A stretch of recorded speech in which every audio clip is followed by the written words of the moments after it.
Okay, here's a quick how to make DIY skateboard rails using recycled plastic milk cartons. So here we go, here's the oven, dirty oven, give it a clean.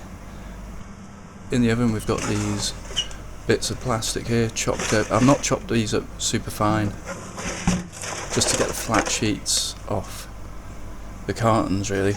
And then once you've cut them all out, here's a closer look just so you really know what a milk bottle looks like.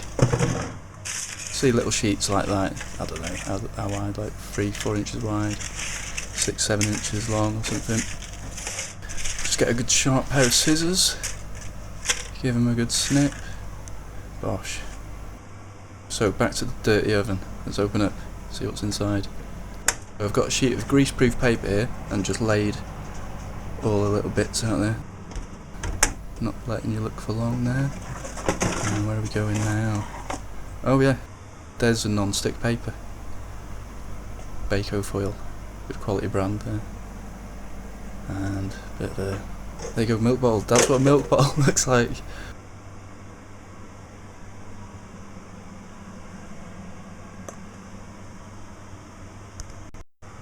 What's going on here now? Okay, so we're getting some of the heated plastic out, and I'm going to fold it while burning my hands. This is the first time I've done it, so I didn't realise quite how hot it would be. Ow, ow. Stuck together one way. It cools down pretty quick.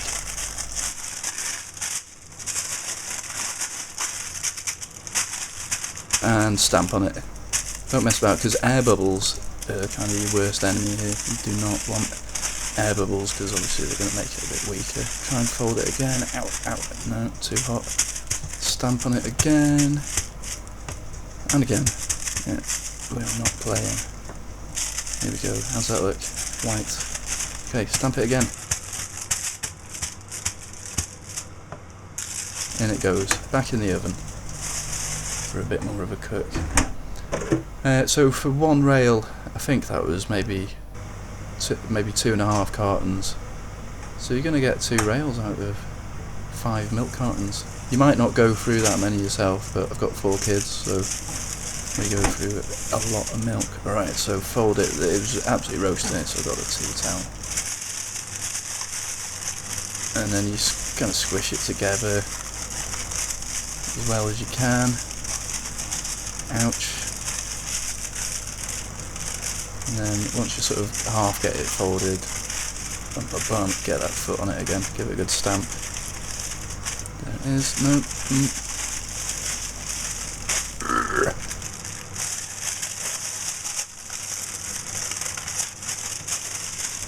Bit crinkly. Say this is the first one I've ever done, so don't expect miracles. Stamp, stamp, stamp. Little gentle one there just to fold it.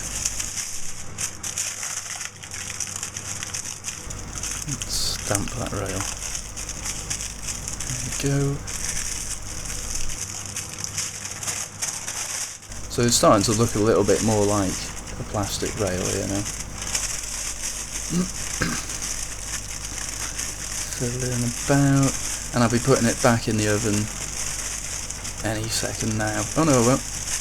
Yeah, a bit more of a squash, just on that end bit. If you want to try and get it really just a similar kind of shape right the way through, so you've not got any big bulging bits or anything, you know. So I'm sort of squishing it around here. It's still quite soft. Little stick there. Back in it goes. And I've got the oven. They say, I think it's 175. Set your oven to, but my oven's crazy, so I ended up setting it a bit higher. It was 200 on mine. Seems to work better. Here it goes. That's been in for probably about 10 minutes there. Each time it's been in for 10 minutes. Alright, so I've made the wooden kind of little mould, I suppose you'd call it here. Really primitive. Just, there you go, you can see I've got one bit of wood in the middle and then 2 bits on the side. And then I've got a little wedge here just to press it down. Ideally you'd have a vice or something that would give a lot of weight. Maybe you could build something and roll a car on top of it, if you could do that fast enough. I don't know, you've got to be pretty fast though, so probably that's not the best idea. Yeah, just a vice. If you're close to a vice, that'd be ideal, really high. Real good, strong vice. There you go. But I'll just use my feet. Stamp it down. You can hear a couple of them air bubbles popping as you're doing it. There's much pressure. I'm not huge, whatever, like 11 stone, I think, or something. There you go, wiggle it a bit. And I made this mould, it's probably too wide to be honest with you. I think I'll make a thinner one next time, because the rails came out a bit wider than I thought. But it did the job for a test run, so there you go, keep stamping on that. All good, all good. It's still pretty warm now, so you probably don't want to... Oh no, I didn't think that was satisfactory, so we've gone back. Here we go. Brr. Bash. There we go. I think that's it now, really. Yeah, there you go. Alright, so I've popped it out now, and I've drilled it with thin drill holes. But I tried to countersink it with a drill bit, but it kind of gripped it and went too far through. So I've just done it manually here with a screwdriver and just clear them out. Maybe you could heat, it'd probably work better if you heated the screwdriver with a heat gun or something first, and then you'd get a cleaner hole. But it didn't take too long doing this. Quite simple. So yeah, you get these little bits of plastic, you kind of got to scrape them out.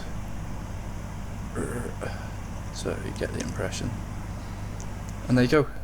Completely missed out a big bit about screwing it on, but there's probably a video on there. There you go. This one I put some extra, like the caps in as well, for a bit of colour. So they're rough as anything, and that was a plain white one. They are rough, but it was just to test whether here we go. So I'm in the back garden, it's freezing, and testing the rails. There's black ice on the ground, so I'm just giving it a few goes. Yeah, repetitive. And again, so how's that many? It's 5 or 6, 7,